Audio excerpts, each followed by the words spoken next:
Hello student, आप सभी को स्वागत करते हैं हम आपके यूट्यूब चैनल खुश स्टडी पॉइंट में।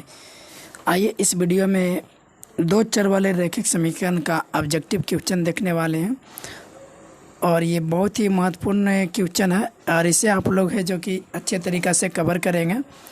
देखिए पहला सवाल क्या है। पहला सवाल कहता है कि दो चरों में एक घातीय समीकरणों के हलों की संख्या बताएं। यानी देखिए दो चरों में, ठीक है, दो चरों में दो एक घातीय समीकरणों के, मतलब कि दो चर है और दो एक घातीय समीकरण के हलों की संख्या बताएं यदि उनके लेखा चित्र क्या है, दो प्रतिच्छेदी रेखाएं हों। ठीक है, लेखा जो चित्र है दो प्रतिच्छेदी रेखाएं हों और इसमें फिर क्या कर रहा है कि एक दूसरे के समानांतर हो और तीसरा हम जो बोल रहा है कि एक दूसरे के समानुपाती हो।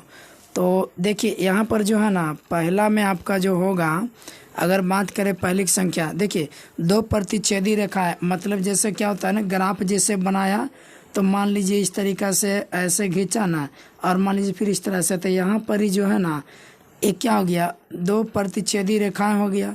तो इसमें जो होता है हलों की संख्या बताना है तो पहला का जो होगा ना केवल एक हल होगा। ठीक है, क्या हो जाएगा, केवल एक हल। यह कैसे पता चला, तो इसमें दो प्रतिच्छेदी रेखाएं हो गया तो केवल एक हल। ठीक है, चलिए अब देखिएगा दूसरा समझिए, क्या बोल रहा है कि एक दूसरे के समानांतर हो। जैसे यहाँ पर क्या ग्राफ हो गया ना,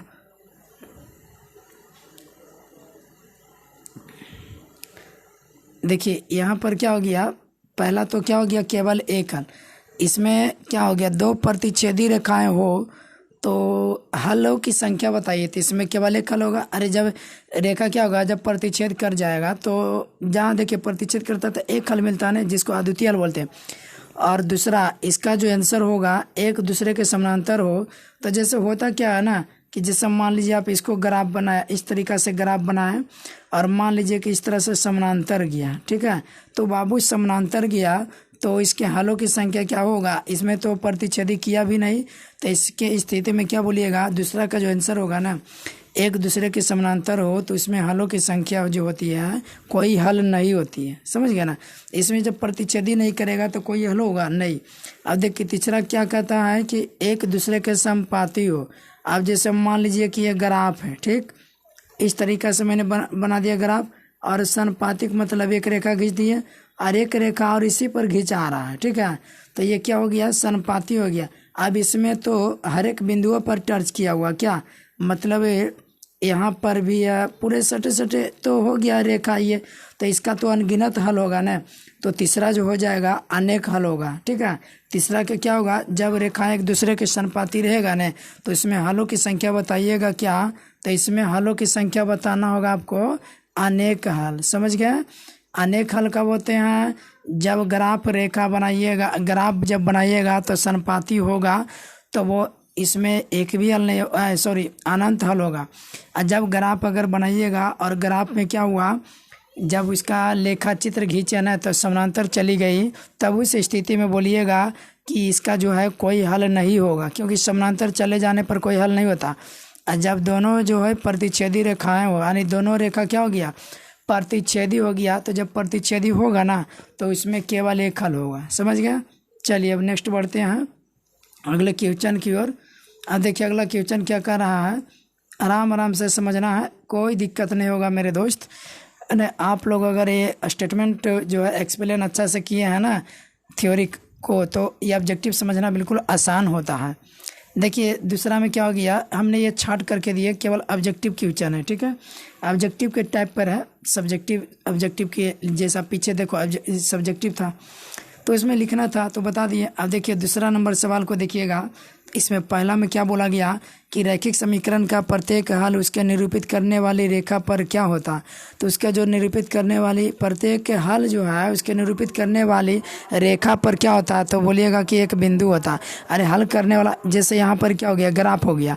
अब मान लीजिए कि देखिए इस तरह से, जैसे हाँ इस तरह से बना दिए और ऐसे बना दे रहे रेखा।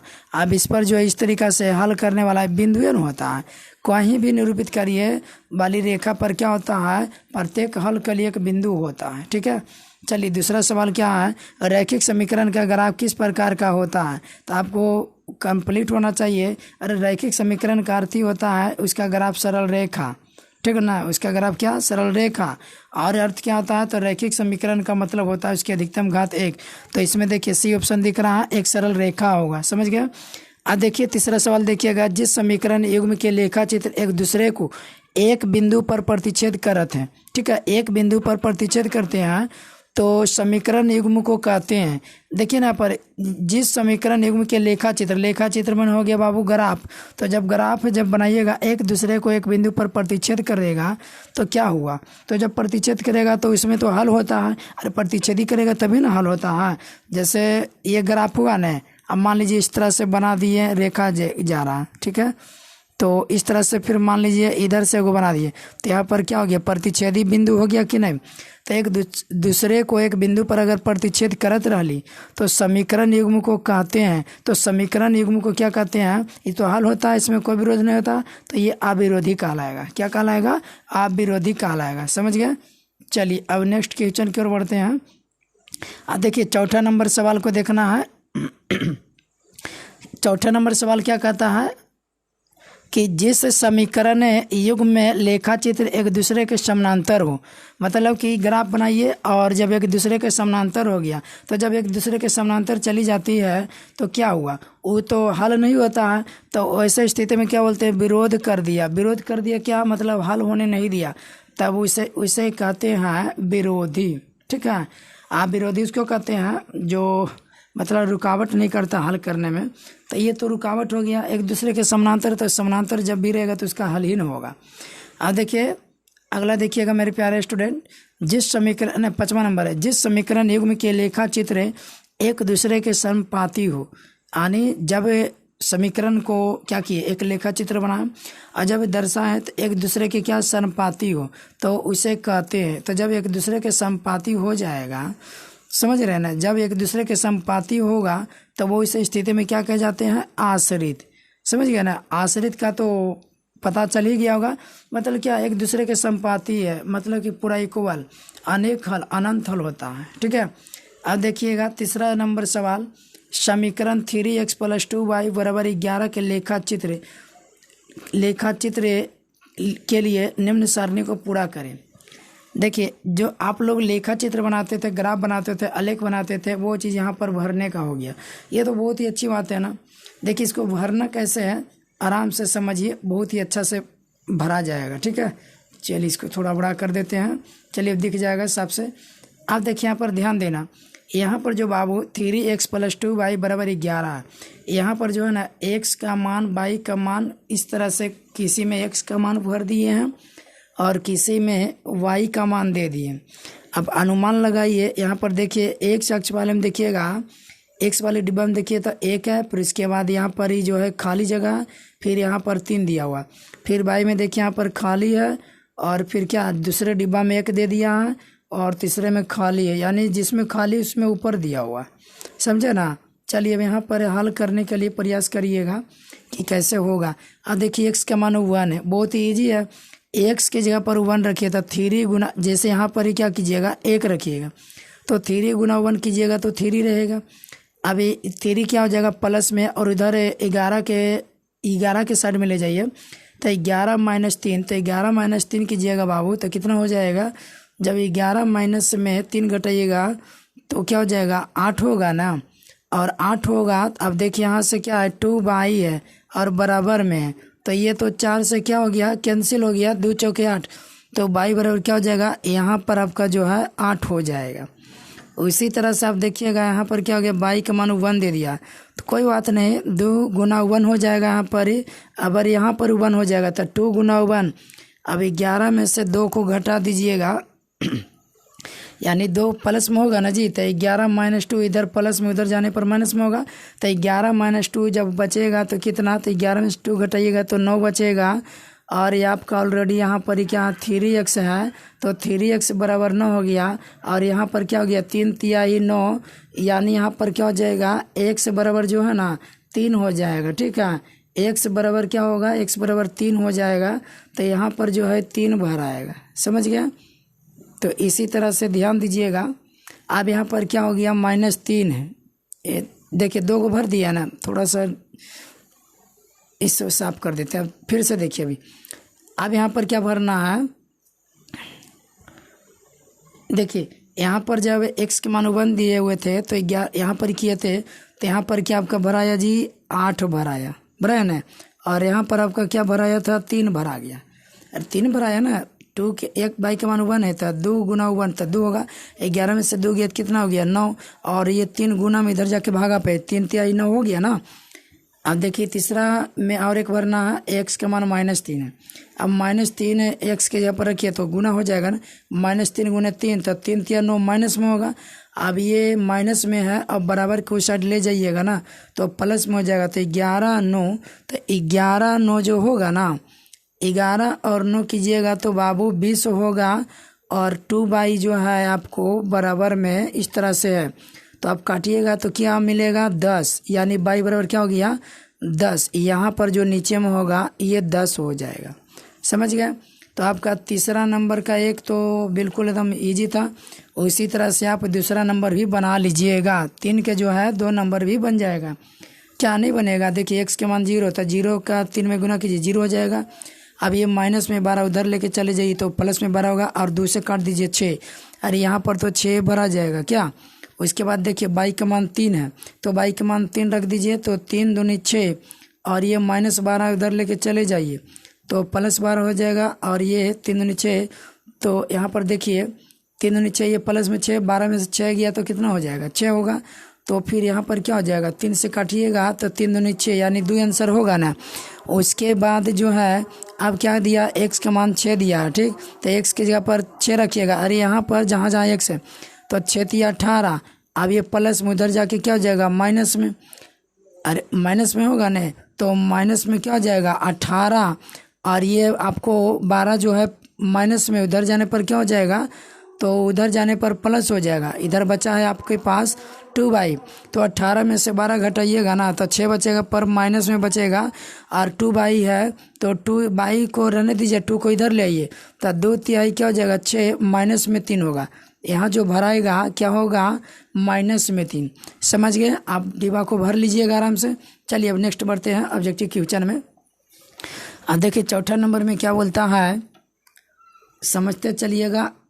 चौथा नंबर सवाल है कि समीकरण 2x + y = 6 एवं 4x - 2y = 6 को निरूपित करने वाली रेखाएं होगी। देखिए आपको जो बराबर में 6 है ना, और इधर बराबर में 6, दोनों लगेगा तो माइनस में ही होगा, तो कट ही जाएगा ना, माइनस माइनस प्लस। तो आप इसको किस पर बनाना होता है कि निरूपित करने वाली रेखाएं क्या होगी, कैसे पता चलेगा, समानांतर, प्रतिच्छेदी, संपाती, क्या। तो इसको कैसे चेक किया जाता है, तो A1 बटा A2 से, ये आप सभी को मालूम होनी चाहिए। और A1 बटा A2, ठीक।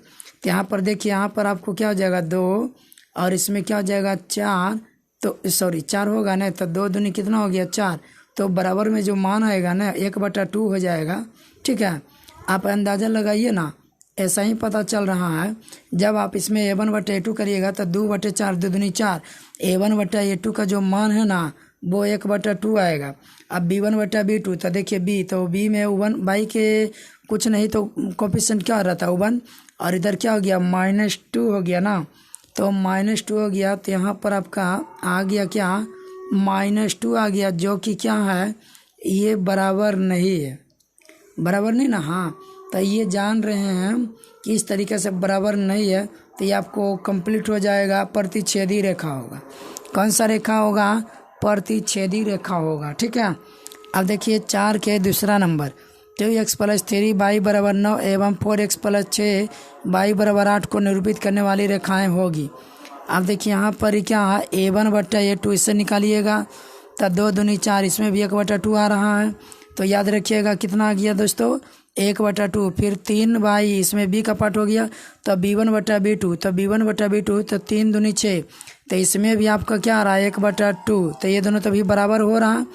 और 9 और बटा 18, C1 बटा C2, तो 9 दूनी 18, ये भी क्या हो जाएगा 1/2, तो तीनों क्या हो गया, इक्वल हो गया। आप देख रहे हैं तीनों क्या हो गया जी, इक्वल हो गया। तो जब तीनों इक्वल होता है तो इसमें क्या बोला जाता है कि जब तीनों बराबर हो गया तो इसको बोला जाता है समपाती। क्या बोला जाता है? तो ये जो ग्राफ बनेगा, रेखाएं होगी समपाती, क्या हो जाएगा? समपापड़ी नहीं बोलना, समपाती बोलना, ठीक है।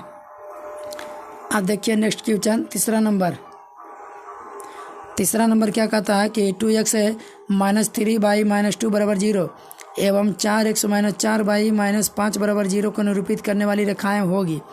देखिए यहाँ पर क्या है, a1/a2 में a1 तो 2 हो गया और a2 जो हो गया 4 हो गया, तो ये भैया 2/4, तो 2/4 का मतलब क्या होता है? 1/2 होगा ना। उसके बाद फिर क्या है, ये आपका +3 था ना, हाँ तो -3 है, सॉरी -3, और इसके बाद -4, ये तो प्रतिच्छेदी रेखा हो जाएगा क्योंकि बराबर नहीं है ना। तो ये आपका क्या मिल जाएगा? इसका मिलेगा प्रतिच्छेदी रेखा, क्योंकि 1/2 और ये 3/4 हो जा रहा, तो ये प्रतिच्छेदी रेखा हो गया ना। दूसरे में a1/a2 = नॉट b1/b2 हो जाता है। चलिए अब नेक्स्ट क्वेश्चन देखते हैं। बहुत ही बढ़िया जो ऑब्जेक्टिव क्वेश्चन है एक साथ करा रहे हैं, छाट करके निकाल दिए हैं बुक से, ठीक है, अलग अलग बुकों से। अब देखिए यहाँ पर क्या है, ये सवाल पूछ रहे हैं सही विकल्प चुनिए, फिर वही आ गया सही विकल्प को चुनिए, ठीक है। तो सही विकल्प को चुनिएगा। पहला सवाल क्या कहता है कि वह समीकरण युग्म जिसका केवल एक हल होता है। अरे जिसका एक हल होता है उसके क्या बोलते हैं? अविरोधी बोलते हैं। क्या बोलते हैं? अविरोधी बोलते हैं। वह समीकरण युग्म जिसका कोई हल नहीं होता है उसको क्या बोलते हैं? तो इसका बोलते हैं विरोधी। जिसका हल ही नहीं होगा तो इसका मतलब विरोध कर दिया ना हल करने में, तो ऐसे में याद रखता हूँ। जिसका हल होता है तो समझिए कि विरोध नहीं किया, हल करने दिया। अरे जिसका हल ही नहीं होगा तो समझिए विरोध डाल दिया, रुकावट डाल दिया, इसलिए हल नहीं हो पाया। समझ गया ना। चलिए अब तीसरा नंबर, वह समीकरण युग में जिसका अनगिनत हल होता है। लीजिए, तो जिसका अनगिनत हल होता है उसे क्या कहा जाता है? तो आश्रित। ये सारे जो कि थ्योरी बता दिए हैं, एक्सप्लेन भी कराए, इसका चार्ट भी बनाया है आश्रित, विरोधी, अविरोधी का, ठीक है। और आप लोग को किसी तरह से दिखते नहीं आना चाहिए सभी मैथ में। अब देखिए बहुत ही अच्छा क्वेश्चन है अगला। समीकरण युग में a1 है x + b1y + c1 बराबर 0 एवं a2x + b2y + c2 बराबर 0 में यदि क्या बोल रहा है कि इतना a1/a2 और b1/b2 = नॉट होते, ये तो प्रतिच्छेदी रेखा हो जाएगा, ठीक है। ये डायरेक्ट होगा ऑप्शन ए। क्या हो जाएगा जी? तो ये प्रतिच्छेदी रेखा हो जाएगा, ठीक है। देखिए ना, पहले में ही तो आपका प्रतिच्छेदी कर दिया ना, इंगित। चलिए नेक्स्ट क्वेश्चन देखते हैं। क्वेश्चन हो गया पाँचवा नंबर भी सवाल इसी तरह से एकदम माने टाइप बाई टाइप दिया हुआ है, ठीक ना। जो दिया है वो लगातार ही जो कि एक सीरीज से दिया हुआ। अब देखिए क्या कहता है कि समीकरण एक में a1x + b1y + c1 बराबर 0 एवं a2x + b2y + c2 बराबर 0 में यदि, इसे पकड़ना, इससे है जो कि रिजल्ट बताइएगा, ठीक है। ये जो है a1/a2 बराबर b1/b2 = नॉट c1/c2 हो, तो इनके आलेख एक दूसरे को प्रतिच्छेदी करते हैं, समानांतर होते हैं, समानुपाती होते हैं, इनमें से कोई नहीं, समानांतर होते हैं, ठीक है। क्या होते हैं? समानांतर होते हैं। चलिए अब नेक्स्ट क्वेश्चन देखिए। छठा नंबर क्या कहता है? समीकरण युग में a1 है x + b1y + c1 बराबर 0 एवं a2x + b2y + c2 बराबर 0 में यदि a1/a2 यानी तीनों बराबर कर दिया, a1/a2 बराबर b1/b2 बराबर c1/c2 हो, तो इनके आलेख एक दूसरे को क्या करते हैं? इनके आलेख एक दूसरे क्या करेगा? सम पापड़ी बना देगा, समपाती। अरे इक्वल है, बराबर है, रेखा पर रेखा चढ़ जाएगा, समझे। तो इसको बोलते हैं, जो जैसे ये रेखा हुआ ना और इसी पर एक रेखा और आ गया, तो इसे बोलते हैं समपाती, समपापड़ी नहीं, समपाती। अब देखिए नेक्स्ट क्वेश्चन देखते हैं। देखिए क्वेश्चन क्या कर रहा है कि समीकरण 2x - 3y बराबर 14 में यदि x बराबर 1 तो y का मान क्या होगा? लीजिए, ऐसा पहले भी कर चुके थे, जो डब्बा था भरने वाला उसको भर दिए आराम से। तो x के जगह पर 1 रखिए ना जी, तो 2 × 1 होगा। x के जगह पर रख रहे हैं 1, तो 2 × 1 तो 2 हो गया, और 2 जो है प्लस में 14 में घटा दीजिए, 2 उधर ले जाके, तो क्या बच जाएगा? 12, और ये माइनस से उधर लेके चले जाइए, माइनस ही रह जाएगा, तो 3 × 12 -4, आपका सही विकल्प हो जाएगा डी। अब देखिए नेक्स्ट क्वेश्चन देखते हैं। दूसरा नंबर ऑब्जेक्टिव है। दूसरा नंबर क्या कहता है कि समीकरण x + 2y बराबर 8 के कितने हल होंगे? अब इसको पूछ रहा है कि इसका है जो कि कितने हल होंगे। अब मान लीजिए यहाँ पर x + 2 बाई बराबर 8 में कितने हल होंगे, तो किस तरीका से, क्या 1 हल 2 हल 3 हल, यानी बराबर में 8 लाना है। ठीक है, तो यहाँ पर 2 गुना बाई की जगह पर अगर 1 ले लेते हैं तो 2 हो जाएगा, और x की जगह पर ले लीजिए 6, तो यहाँ पर ही क्या हो गया, 1 हल हो गया, नहीं पहले इतना हो गया, इसका 1 हल इतना निकल गया, तो 6 और यहाँ पर ही 2 8 हो गया, बराबर में 8 दिख भी रहा है ना जी। अब है जो कि और लीजिएगा तो अलग अलग, बाई की जगह पर अगर 2 ले लीजिए तो 2 दूनी 4, और x की जगह पर 4 ले लीजिए तो सॉरी 2 दूनी 4 न हो जाएगा, बाई की जगह पर 2 ले लिए तो यहाँ पर हाँ, तो 4 4 8 हो जाएगा, क्योंकि बाई की जगह पर 2 गुना करेंगे तो 2 दूनी 4, तो ये बराबर 8 हो रहा है ना। और 1 लिए थे तो यहाँ पर ही 2 और x के मान 6 थे, इसको जोड़ रहे थे तो क्या हो रहा था, 8 हो रहा था, तो 2 हल हुआ। और है जो कि लेने लायक है, और क्या लीजिएगा तो आपका कंप्लीट हो गया। इसमें जो कि 2 कितने हल हो जाएंगे, तो 2 हल हो जाएंगे, 1 हो जाएगा, x बराबर जो है 2 मान हो जाएगा, 1 6 1 4 हो जाएगा, बाई के मान भी 2 हो जाएगा, समझ गया ना, यानी कितने हल होंगे वो बता दिए। चलिए अब अगला क्वेश्चन देखते हैं। यहाँ देखिए कहता है समीकरण x प्लस 2 बाई माइनस 8 बराबर 0 एवं 2x प्लस 4 बाई माइनस 16 बराबर 0 के कितने हल समुच्चय होंगे। अब इसका कितने हल होंगे, अभी कैसे पता लगाना है, तो सीधे a1 बटा a2 बराबर b1 बटा b2 और c1 बटा c2 का इक्वल करो ना, तो a1 बटा a2, तो x में 1 होगा और इसमें 2, तो 1 बटा 2 आ रहा है।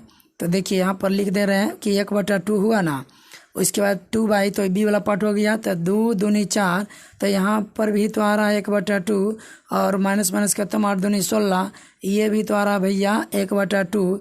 अब इसमें कितने हल होंगे, तो कहिए ना कि अनंत हल होगा, क्योंकि तीनों इक्वल हो गया, तो इसका जो ऑप्शन हो जाएगा ना, आप देख रहे हैं, इसका ऑप्शन हो जाएगा डी, अनंत हल होंगे। कितने हल होंगे, अनंत हल। अब देखिए तीसरा क्वेश्चन, समीकरण में 2x प्लस 5 बाई बराबर माइनस 11 एवं 5x प्लस 15 बाई बराबर माइनस 44 के कितने हल समुच्चय होंगे। अब कितने हल होंगे, तो सीधे वही कर दीजिए जो कर रहे थे। क्या करना है, 1 बटा 2, तो 2 बटा 5 और एक क्या हो गया 5 तिहाई 15, तो ये क्रॉस हो गया, तो ये जो है यानी a1 बटा a2 और b1 बटा b2 में ही क्या कर दिया, ये इक्वल टू नोट कर दिया, यानी नोट इक्वल हो गया, बराबर नहीं, तो इसमें जो है बता सकते हैं केवल एक हल होगा। कितने हल होगा, एक हल होगा। हाँ देखिए चौथा नंबर सवाल देखिए, x यदि x माइनस बाई बराबर 2 एवं x प्लस बाई बराबर 4 में x बराबर a तथा बाई बराबर b हो तो a एवं b के मान होंगे। अब देखिए गौर से, a और b के मान होंगे, x बराबर a, x बराबर क्या a और बाई बराबर b, तो a एवं b के मान क्या होगा। चलिए कोई दिक्कत नहीं है, यहाँ पर ही जो है x बराबर a दे दिया, अब बाई बराबर b दे दिया, a और b के मान पूछत रही, ठीक ना, a और b के मान क्या होगा वो पूछ रहे हैं। तो a और b के मान क्या होगा, तो x बराबर a जो है ना, यहाँ पर जो है ये सरियाना है किस तरीक़ा से, x बराबर है अब बाई बराबर b, यानी यहाँ पर एक जगह x की जगह पर a रख दो, यहाँ पर ही a और b बाई की जगह पर b, ठीक है, a माइनस b बन गया, यानी बन गया भैया a माइनस b बराबर 2, और ये बन गया a प्लस b, देखिए समीकरण वाला हो गया, a प्लस b बराबर 4। अब देखिए यहाँ से क्या हो जाएगा, minus plus cancel, a 2a और 4 2 6, तो ये 3, a का मान तो पहले 3 हो जाएगा, ठीक है ना, a का मान 3, तो a का मान 3 होगा ना, तो आप देखिए यहाँ पर बनाए हुए थे किस तरह से, a माइनस b अब बराबर यहाँ 2 है, तो a का मान मैंने 3 ला दिया, तो माइनस b बराबर 2 हो गया, तो माइनस b बराबर जो होगा ना, ये 2 माइनस 3 और ये घटाइएगा बाबू, तो -1 और ये माइनस इधर जाएगा तो फिर प्लस हो जाएगा ना, तो 3 और 1 होगा, a के मान 3 और b के मान 1, तो a का मान 3 और b के मान 1। आपको सही विकल्प कौन सा नज़र आ रहा है, तो सी हो रहा है, a का मान 3 और b का मान क्या हो जाएगा 1 प्लस में होगा। चलिए अब नेक्स्ट क्वेश्चन देखते हैं, 5वां नंबर कहते हैं क्या, 4 के अतिरिक्त के सभी वास्तविक मानों के लिए समीकरण युग में 4x प्लस के बाई बराबर -8 एवं 2x प्लस 2 बाई बराबर -2 का हल कौन सा होगा। के सभी वास्तविक मानों के लिए समीकरण युग में जो है इतना यानी 4x प्लस के बाई बराबर -8 एवं 2x प्लस 2 बाई बराबर -2 के का मान क्या होगा कि जो सभी वास्तविक मानों के लिए समीकरण युग में इतना इतना का हल कौन सा होगा। 4 के अतिरिक्त 4 के अलावे है ना, 4 के अलावे की मैं बात क्या कर रहा हूँ। 4 के अतिरिक्त के सभी मानों के लिए समीकरण युग में जो है इतना इतना का हल कौन सा होगा। तो देखिए यहाँ पर क्या है, 4/2 तो 2 हो रहा है ना। अरे यहाँ पर देखिए ना, a1/2 करते हैं तो 4/2 के मतलब बाबू 2 हो गया। ठीक, तो के की जगह पर क्या रखा जाएगा था, 4 के अतिरिक्त। तो 4 के अतिरिक्त जो है, अब 4 के अतिरिक्त 4 को छोड़ दीजिए तो 4 को बदले में अगर 4/2 करते तो वही आ जाता है। तो यहाँ पर जो है ना के की जगह पर कुछ भी ले सकते हैं, 4 के अलावे 5 लीजिए तो 5/2 हो जाएगा, इसका इक्वल टू नॉट हो गया। इसका जो है ना अद्वितीय हल होगा। ठीक है, कैसा हल होगा, अद्वितीय हल होगा। क्यों, क्योंकि यहाँ पर क्या जैसे 2 है, यहाँ पर 4 के अलावे कुछ भी रखते तो ये भैया 2 आने वाला नहीं है। 8 रखते तो 2 चौका 8 हो जाता। अरे 4 तो रखने ही बोल नहीं रहे थे। 4 के अतिरिक्त के सभी वास्तविक मानों के लिए के कोई भी मान रख दो, वास्तविक मान। ठीक है, के कोई भी वास्तविक मानों के लिए कौन सा हल होगा वो है, समझ गए।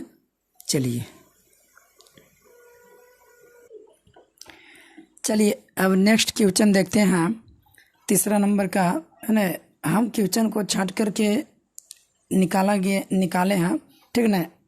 तो वो नंबर में चेंजिंग हो सकता है, कभी 4 आ जाता है, कभी 3 आ जाता है। ठीक है, देखिए कहता है सही विकल्प चुनिए। युगपत समीकरण x - 2 y बराबर 0, x - 2 y बराबर क्या है 0 एवं 3x + 4y बराबर 20 के कितने हल होंगे। ठीक है, क्या बोल रहा है कि कितने हल होंगे। तो कैसे ही पता लगाइएगा, तो देखिए x और इधर 3x है तो a1/2 करेंगे तो इसका जो मान होगा 1/3 ही होगा। ठीक, और इसके बाद -2y बी वाला पार्ट को देख रहे हैं तो -2y, तो यहाँ पर तो है -2y, तो 2 दूनी 4, तो 1/2 होगा लेकिन माइनस में, और ये क्रॉस होगा। ठीक है, अरे 1/2 माइनस में हो या प्लस में फिर भी तो बराबर नहीं होगा ना। तो ये कितने हल होता है ऐसे कंडीशन में, जब a1/a2 = नॉट b1/b2 हो, तो ऐसे कंडीशन में केवल एक हल होता। इसलिए सही विकल्प यानी ऑप्शन ए होगा। अब देखिए 3 के दूसरा नंबर, युगपत समीकरण 2x - 3y बराबर 11 एवं 4x - 6y बराबर 18 के कितने हल होंगे। अब देखिए इसमें पहले a1/a2 का पार्ट देखिए 2/4, तो इसका मान 1/2 हो जा रहा है ना, तो 1/2 हो गया। अब इसके बाद b1/b2 का मान माइनस माइनस यहाँ क्या हो रहा प्लस, तो 3 दूनी 6 कीजिए तो 1/ क्या होगा भैया 2, और इसके बाद क्या हो गया 11/18, तो ये जो है नॉट इक्वल है। ठीक है, 11/ क्या हो गया 18, तो यहाँ पर जो है बराबर हो रहा, और तीसरा बराबर नहीं, तो ये दोनों बराबर हो गया तो समानांतर रेखा जाएगा, और समानांतर रेखा का कोई हल ही नहीं होता, समझ गया ना। तो इसलिए जो है इसका कोई हल नहीं होगा, यानी सही विकल्प होगा ये कोई हल नहीं। ठीक, चलिए अब अगला क्वेश्चन देख लेते हैं। युगपत समीकरण 2x + 3y बराबर 8 एवं 4x + 6y बराबर 16 के कितने हल होंगे। तो पहले a1/a2 चेक कीजिए, तो 2/4, तो ये क्या हो रहा है 1/2, 2/4 का मतलब 1/2 हुआ ना, 3/6 का मतलब 3 दूनी 6, तो 1/2 हुआ, तो ये अभी फिलहाल बराबर जा रहा है। फिर -8 और -16 होगा तो माइनस माइनस कैंसिल हो जाएगा, इधर खींचिएगा ना समीकरण बनाने में, तो प्लस में है तो इधर आने पर माइनस में होगा, तो -8 और -16, तो माइनस माइनस खत्म, और 8/16 का मतलब 1/2, अरे 8 दूनी 16 हुआ ना। तो यहाँ पर देखिएगा गौर से, तीनों व्यंजक क्या होगा a1/a2 बराबर b1/b2 बराबर c1/c2 बराबर हो गया। तो कह सकते हैं कि इसका जो है अनंत हल होगा। क्या होगा, अनंत हल होगा, कोई दिक्कत इसमें चलिए अब नेक्स्ट क्वेश्चन की ओर बढ़ते हैं, चौथा नंबर। अब देखिए चौथा नंबर में क्वेश्चन में क्या कहा था कि समीकरण युग में x प्लस वाई बराबर 14 एवं x माइनस वाई बराबर 4 किस प्रकार का समीकरण है। अब लीजिए समीकरण पूछ रहा है किस प्रकार का है, तो चेक कर लीजिए ना। देखिए a1/a2 तो u1 हो गया और b1/b2 ये क्या हो गया, ये माइनस में आ जाएगा b1/b2 तो ये इक्वल टू नॉट होगा ना भैया। तो यहाँ पर ही जब नॉट हो जाएगा, क्योंकि देखिए बाई माइनस में तो इधर माइनस उबन आवेगा, इधर भी इधर उबन आवेगा। तो यानी उबन जो है और ये वो माइनस उबन है जो क्या है नॉट इक्वल हो गया। अरे एक्स वाला में उबन होगा ना, 1/a2 प्लस बाई और माइनस बाई में तो क्या हो जाएगा b1/b2 होगा। तो पर b1 में उबन और b2 में माइनस उबन, तो ये तो माइनस ही रह जाएगा। तो जब ऐसा आ जाएगा तो बोलेंगे कि ये तो हल होगा। तो किस प्रकार के समीकरण होगा, तो यह अविरोधी होगा। ठीक है, ये हल होगा, विरोध कोई नहीं करेगा, तो इसलिए अविरोधी होगा। आप देखिए दूसरा क्वेश्चन को देखिए आराम से एकदम। समीकरण युग में 2x प्लस 3y माइनस 9 बराबर 0 एवं 4x प्लस 6y प्लस 18 बराबर 0 किस प्रकार का समीकरण है। फिर वही हो गया a1/a2 था 2/4 का मतलब क्या होता है 1/2। याद रखिएगा 1 क्या होता है 2 होता है। 3/6 तो इसका भी मतलब 1/2 होता है, दोनों बराबर आ रहा है। ठीक, और इसके बाद -9 एगो प्लस है तो ये तो बराबर नहीं होगा, हालांकि होगा लेकिन माइनस 1/2 होगा, माइनस में होगा।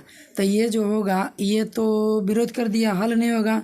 तो किस प्रकार का होगा, तो ये विरोधी होगा। समीकरण कैसा होगा जी, विरोधी होगा। चलिए अब नेक्स्ट क्वेश्चन में बढ़ते हैं, 4 के 3 नंबर। देखिए 4 के 3 नंबर क्या कहते हैं, समीकरण युग में 5x माइनस 3y माइनस 11 बराबर 0 एवं 6y माइनस 10x प्लस 22 बराबर 0 किस प्रकार का समीकरण है। तो देखिए 5/6 है तो ये आप तो 5/6 लिखिएगा a1/a2 और ये 3/10 है तो माइनस माइनस कैंसिल, तो 3/10 हुआ ना। तो ये तो पहले ही आपको पता चल गया, तीसरा करने की ज़रूरत ही नहीं है। तो इसको बोलेंगे ना क्या विरोधी है, ये हल होगा। अरे जब ये ऐसा होता तो हल होता है ना, a1/a2 और इक्वल टू नॉट b1/b2। ऐसे स्थिति में तो हल होता है, तो इसलिए क्या जगह विरोधी हो जाएगा। समझ गए। चलिए अब नेक्स्ट क्वेश्चन की ओर बढ़ते हैं। अब देखिए अगला सवाल क्या हो गया, फिर पहला नंबर आ गया, समझ रहे हैं ना। तो इसी तरह से ऑब्जेक्टिव को है छाट करके आप लोगों को प्रोवाइड करा रहे हैं और आप लोग अच्छी तरह से मेहनत करिएगा, हमें उम्मीद है। और मेहनत कीजिएगा तो आप ही को काम देगा। ठीक है, हम तो बताने का बता रहे हैं, मेहनत करिए, बहुत ही अच्छा रहेगा। एग्ज़ाम के लिए बहुत ही बेस्ट क्वेश्चन है।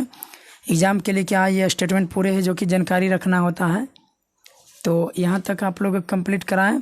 चलिए अब आगे बढ़ते हैं। 1 नंबर में क्या कहता है, यदि 2 चरों में 2 रैखिक समीकरणों के एक प्रतिच्छेदी रेखाएं हो तो ऐसा समीकरण के निकाय का मतलब क्या हो गया, प्रतिच्छेदी रेखाएं। यानी इसका जो हल हो रहा है ना वो क्या है, प्रतिच्छेदी रेखाएं।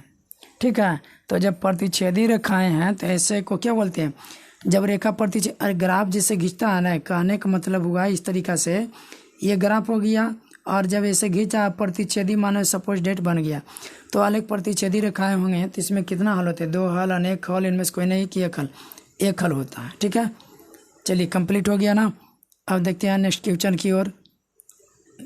अगला क्वेश्चन क्या है, कहता है यदि 2 चरों में 2 रैखिक समीकरणों के एक समानांतर रेखाएं हो, समानांतर जा रहे हैं तो समीकरण में क्या होगा, हल होगा। समानांतर जाते हैं तो कोई हल नहीं होता है। ठीक है, कोई हल नहीं होता। और तीसरा नंबर सवाल देखिएगा, यदि 2 रैखिक समीकरणों के एक समपाती होते हैं, इनके क्या एक हल होता है, 2 हल होता है, अनेक हल होता है, अनंत हल होते हैं। क्या बोल रहे हैं, अब इसमें है जो कि कन्फ्यूजन होने लायक है। एक बोला अनेक हल होते हैं और डी में जो लिख दिया है कि अनंत हल होते हैं। अब बताइए ऑप्शन में दोनों चीज़ दे दिया है ना, तो लेकिन ऑप्शन में दोनों चीज़ दिया है, अनंत हल होते हैं, अनंत तो देखे नहीं है, लेकिन जब 2-4 को निकालते हैं तो बोलते हैं क्या अनेक हल। तो इसलिए 3 में सी मारिएगा। हाँ भैया, यदि ये ऑप्शन नहीं होता न तब आपको ये जो कि डी मारना पड़ता ये वाला, लेकिन ये दोनों रहेगा तो आप अनेक हल को ज़्यादा श्रेय दीजिएगा, ना कि अनंत हल को। ठीक है, ऐसे नोट में एकदम याद रखिएगा क्या है कि देखिए ऑप्शन में अनेक हल दे दिया और एक अनंत हल है, तो अनंत कितना होता है मेरे को पता नहीं, लेकिन अनेक बताएं तो अनेक मैंने क्या हो गया कि 2 4 5 10 को देख सकते हैं और अनंत को हल करके कितना देखेंगे। तो ये हो गया 3 के जो ऑप्शन हो गया वो सी हो गया। ठीक है, अब देखिएगा चौथा नंबर है जो कि क्या कहता है, यदि A M equal to not जो है बी एल हो तो समीकरण निकाय A X plus B Y बराबर 0 एवं L X plus M Y बराबर एन का। ठीक है, ये क्या होगा, तो ये जो दिया हुआ है यहाँ से A M equal to not B L, एरे से पकड़ो ना, पहले और दूसरे में क्या हो गया इक्वल टू नॉट कर दिया। तो जब इक्वल टू नॉट कर दिया तो समझिए इसके जैसा और कोई हल नहीं होता, यानी अद्वितीय हल। अद्वितीय हल का मतलब होता है भैया केवल एक हल। ठीक है, तो कितने हल होगा, एक हल होगा। ये तो सूर्य में लगा दिया था क्रॉस, अब देख रहा है ना, नहीं लगा दिया सूर्य में। A M equal to not B L. चलिए अब नेक्स्ट क्वेश्चन की ओर देखते हैं, यानी 4 का सी हो ए हो गया अद्वितीय हल। देखिए 5वां नंबर सवाल क्या कहता है, 5वां नंबर को देखिएगा, 5वां नंबर है जो कि क्या कहता है, 2 चरों में 2 युग्मत समीकरण अविरोधी कहलाते हैं यदि उनके निरूपित करने वाली रेखाएं। अविरोधी कब कहलाते हैं, जब अविरोधी मतलब विरोध नहीं किया हल हुआ तो समीकरण अविरोधी कहलाती हैं यदि उनके निरूपित करने वाली रेखाएं क्या होगा भाई, प्रतिच्छेदी होगा तब ना अविरोधी होगा। यानी क्या हो गया, तो ये जो है प्रतिच्छेदी हो। लेकिन आप ऑप्शन में देख रहे हैं क्या, 2 चरों में 2 युग्मत समीकरण अविरोधी कहलाते हैं। अविरोधी कहलाते हैं मतलब कि अविरोधी मैंने क्या, एक विरोध करता तो हल नहीं होता, तो अविरोधी करेगा तो जो हल होता, तो ये तो प्रतिच्छेदी भी होगा और एक तो आपका तो संपाती भी होगा। तो ए और सी दोनों, इससे बेहतर क्या है डी मारिए ना, डी में क्या है कि प्रतिच्छेदी और या संपाती हो।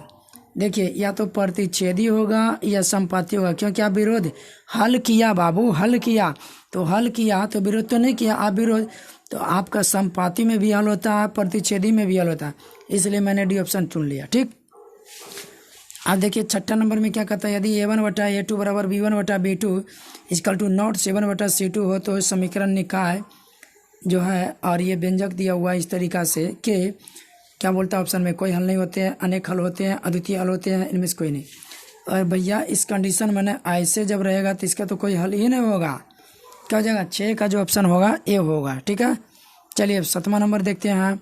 7वां नंबर क्या कहता है कि यदि A1 बटा A2 बराबर B1 बटा B2 बराबर C1 बटा C2, यानी तीनों ये जो है ना, ये तीनों का व्यंजक बराबर दिया हुआ है, तो समीकरण निकाय क्या होगा, ये तो बोलिए ना कि अनेक हल होगा, तीनों इक्वल ना हो गया, यानी 7 का सी हो जाएगा। ठीक, अब देखिए 8वां नंबर देखिएगा सवाल, यदि समीकरण निकाय के x माइनस 5y बराबर 2 सचडेट कोमा 6x प्लस 2y बराबर 7 का कोई हल नहीं हो तो के का मान क्या होगा।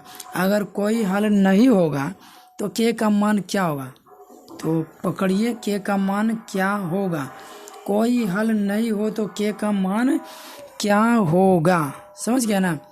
तो यहाँ पर कैसे क्या कीजिएगा, के के जगह पर देखिए इधर 6 है ना, और इधर क्या सॉरी बी में देखिए -5 और बी में इधर ऐसे लिख देते हैं -5, कोई हल नहीं होने के लिए बराबर करना होगा।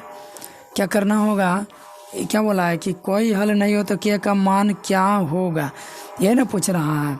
तो कोई हल नहीं होगा तो के का मान क्या होगा, तो बराबर कर दीजिए, तो के का कोई हल नहीं होगा। तो यहाँ पर देखिए ना -10 लेते हैं, तो इधर देखिए 6x वाला में तो 6 तो 5 नहीं बच रहा है, इससे बेटर है कि -15 लीजिए ना, -15 अब बटा में 6 लीजिए, तो 2 तिहाई 6 अब 5 तिहाई 15, तो -5/2 हो जा रहा है, इधर भी -5/2 और इधर भी -5/2। तो इसी कंडीशन में क्या होगा कि कोई हल नहीं होगा, यानी के का मान जो होगा ना वो डी ऑप्शन में हो जाएगा। क्या हो जाएगा, माइनस आपका 15 हो जाएगा, क्या हो जाएगा -15 हो जाएगा। ठीक है, चलिए अब नेक्स्ट क्वेश्चन देखते हैं। 9 नंबर में क्या कहता है कि सरल रेखाओं x - 3 बराबर 0 y - 4 बराबर 0 एवं x - y बराबर 0 द्वारा निर्मित त्रिभुज का क्षेत्रफल होगा। तो देखिए ये जो है सॉल्यूशन का है, ठीक है ना। ये हम आपको ऑप्शन बता देते हैं। इसका जो आंसर होगा वो 9 के ए होगा, ठीक है। इस पर है जो कि हल करने का है, समझ गया ना। सरल रेखा है, एक इतना हुआ ना, तो इतना का क्या करिएगा ना, इतना का ग्राफ बनाइएगा, फिर इतना का ग्राफ बनाइएगा, फिर इतना का ग्राफ बनेगा तो त्रिभुज बनेगा, और त्रिभुज का क्षेत्रफल निकालना रहेगा, ठीक है। तो 9 को बता दिए कि ऑप्शन ये होगा। चलिए, काहे कि यहाँ ग्राफ बनाना पड़ेगा पूरा तीनों का, उसके बाद सॉल्यूशन करना पड़ेगा, इसलिए मैंने 9 को आंसर बता दिए क्या, ए। अब 10 नंबर को देखिएगा, ठीक है। 10 नंबर क्या कहता है, यदि समीकरण निकाय 2x प्लस 3y बराबर 5 एवं 4x प्लस k y बराबर 10 के अनंत हल हो तो k का मान होगा। तो अनंत हल होने के लिए क्या होता है, तीनों बराबर होता है, तो अनुमानित लगाना, पहले दूर से लगाओ ना, 5/10, तो इसको 1/2 कर देंगे, 2/4, तो 2 दूनी यानी 1/2 वाला देख रहे हैं। अब यहाँ पर 3 है तो क्या किया जाएगा, तो 3 दूनी 6, यानी 6 लेंगे भैया, तभी ना होगा अनंत हल। अनंत हल क्या बोलता है कि a1/a2 बराबर b1/b2 बराबर c1/c2।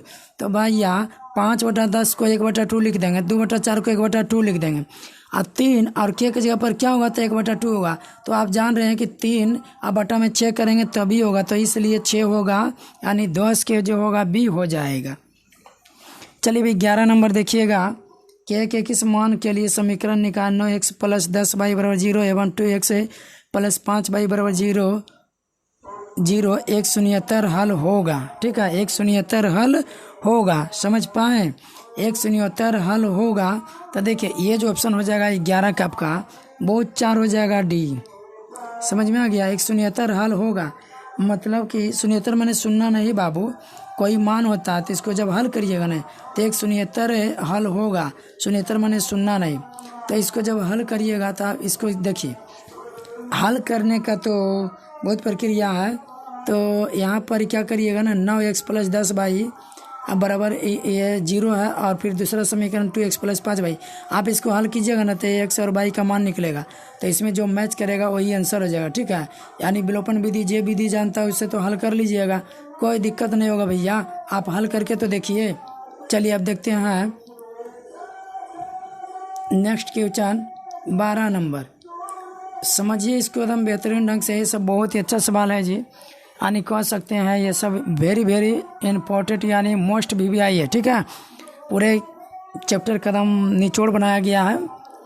देखिए 12 नंबर क्या कहता है ना कि के किस मान के लिए समीकरण निकाय के x माइनस वाई बराबर 2 एवं 6x माइनस 2y बराबर 3 के हल अद्वितीय होंगे। अद्वितीय हल माने समझते हो ना, केवल एक हल। तो के किस मान के लिए, पहले देखिए माइनस बाई बटा माइनस 2 है, तो माइनस माइनस क्या हो जाएगा, कैंसिल, 1/2 होगा। तो यहाँ पर आप मान तो आराम से ढूंढ के रख सकते हैं, लेकिन ऑप्शन के अकॉर्डिंग रखना कि कौन नहीं लेना। और आपको ऑप्शन तो बहुत ही मज़ेदार तरीक़ा से दिया हुआ, ठीक है। यहाँ पर इक्वल टू नोट करके दिया हुआ, तो 0 वाला लेते हैं तो ये गड़बड़ हो जाता है, 0/6 लिखेंगे तो 0 हो जाता है। हालांकि चलेगा, लेकिन कोई अंक लीजिए ना तो आपका यही ले लीजिए, बहुत ही ईजी ढंग से दिया हुआ ऑप्शन। कोई अद्वितीय हल माने केवल एक हल के लिए क्या होता है, पहले और दूसरे में इक्वल टू नॉट होना चाहिए, 1/2 इक्वल टू नॉट भी 1/2, समझ गए। अब देखते हैं 13 नंबर को। 13 नंबर क्या हो रहा है कि क्या बोल रहा है, 2x माइनस 3y बराबर 7 एवं a plus B into X minus into A plus B minus 3y बराबर 4a प्लस बी समपाती रेखाएं निरूपित करते हैं तो ए और बी द्वारा निरूपित समीकरण होगा। तो ये देखिए भैया हल करने वाला मैं आपको आंसर बता दे रहा हूँ, ठीक है। ये 13 का जो होगा ये बी होगा, इस पर है जो कि होल करिएगा तो आपका आ जाएगा निरूपित करने वाला क्या होगा, ठीक है। इसमें सॉल्यूशन की पूरा व्याख्या है। तो ऐसा रहेगा तो हमारा जो व्हाट्सअप नंबर है ना उस पर आप ये क्वेश्चन भेज सकते हैं, या फिर जो ऑफलाइन क्लास करते हैं वो क्लास में है जो कि पूछ सकते हैं। और जो अगर हमारा यूट्यूब चैनल देख रहे हैं और ये सॉल्यूशन चाहते हैं तो हमारे ये व्हाट्सअप नंबर पर जो कि इसे क्रॉप कर भेजिएगा। व्हाट्सअप नंबर हो गया 8757502867। तो इस पर आप बोलिएगा तो हम इसे बना करके भेज भी देंगे, ठीक है। क्या है व्हाट्सएप नंबर 8757502867, ठीक है, याद रखिएगा। अगर ऐसा ज़रूरत पड़े तो, अगर हल हो जाता है तो कोई बात नहीं है। तो 14 नंबर कंप्लीट हो गया। 13 नंबर था। 13 का मैंने क्या बोला कि बी ऑप्शन होगा। क्या होगा? 13 का मैंने बता दिया बी ऑप्शन होगा, और बाकी सोल्यूशन करते रहिएगा आप लोग। चलिए 14 नंबर देखिएगा। 14 नंबर क्या कहता है कि यदि समीकरण निकाय 2x + 3y = 7 इंटू ए plus B into x plus 2a - b into y = 21 के हल अनंत हो तो, फिर वही सवाल हो गया, इसका भी सॉल्यूशन करिएगा। ठीक है, अनंत हल होंगे, आप मान रख के इसको अनंत हल भी कर सकते हो। ठीक ना, तो इसका जो ऑप्शन सही होगा ना वो ए होगा। ठीक है, क्या होगा? सही ऑप्शन जो होगा ए हो जाएगा। क्या होगा? ए। आप ए की जगह पर रखो ना, ए की जगह पर 5 और बी की जगह पर 1, तो 5 है कितना हो गया? 6। यहाँ पर ही जो हो गया ना 6 हो गया। और 2a एक जगह पर 5 रखे तो 5 दूनी 10, और b की जगह पर 1 रखिए तो 10 में से बन गया, तो 10 में से बन गया बाबू, तो 9 बचा न। अब देखिए यहाँ पर क्या अनंत हल होगा, अभी बन गया, अब इसको भूल जाइए, है ना, ये खत्म हो गया, इसकी जगह पर 9 हो गया, और इससे भी भूल जाइए प्लस b, इसकी जगह पर 6 हो गया। कहता अनंत हल होंगे। अनंत हल क्या है? a1/a2 = b1/b2 = c1/c2 होना चाहिए। तो देखिए 2/6 तो क्या होता है? 1/3 होता है। 3/9 का मतलब 1/3, और 7/21 का मतलब 1/3, तो ये अनंत होगा। यानी मान रखते तो यहाँ पर पहले आपको ऑप्शन बता दिए, ताकि मैंने हल के खातिर बताया, हल करने खातिर, ताकि कितना है जो कि कीजिएगा, आपको शॉर्ट में बता दिए, आप कॉपी पर बना सकते हैं। चलिए देखिए 15 नंबर, यदि किसी त्रिभुज की 2 कोण का योगफल तीसरे कोण के 7/5 गुने के बराबर है तथा उन दोनों कोणों का अंतर 15 डिग्री है, तो इस त्रिभुज के कोण होंगे। तो इस त्रिभुज के कोण होंगे, ये भी देखो, है ना, ये सॉल्यूशन करने वाले हैं, और जिन्हें अगर इसका सॉल्यूशन चाहिए मैं ऑप्शन बता देता हूँ। ठीक है, ऐसा पहले जो बता रहे समझिए, इसका जो सॉल्यूशन चाहिए तो हमारे व्हाट्सएप नंबर जो अभी बताया उस पर है, जो कि भेज सकते हैं। ठीक है, ये सवाल क्रॉप करके और मैं आपको सॉल्यूशन करके दूंगा। ठीक है, और ये बता देना कि हम आपके यूट्यूब चैनल से ये मैंने स्टडी कर रहे थे, तो हम समझ जाएंगे। ठीक है, या फिर ऐसे भी भेजिएगा तो हम बना के भेज देंगे, ऐसा कि नहीं। चलिए तो 15 नंबर ऑप्शन बता देते हैं, बी हो जाएगा। क्या हो जाएगा? बी होगा। 15 नंबर का ऑप्शन भैया बी होगा। त्रिभुज के 3 कोणों का योग 180 डिग्री होता है, सभी जोड़ के हो रहा है, लेकिन सोल्यूशन इसका जानना है। क्लियर हो गया ना कि नहीं हुआ? बहुत ही मज़ा आ गया आप लोगों को। ठीक है,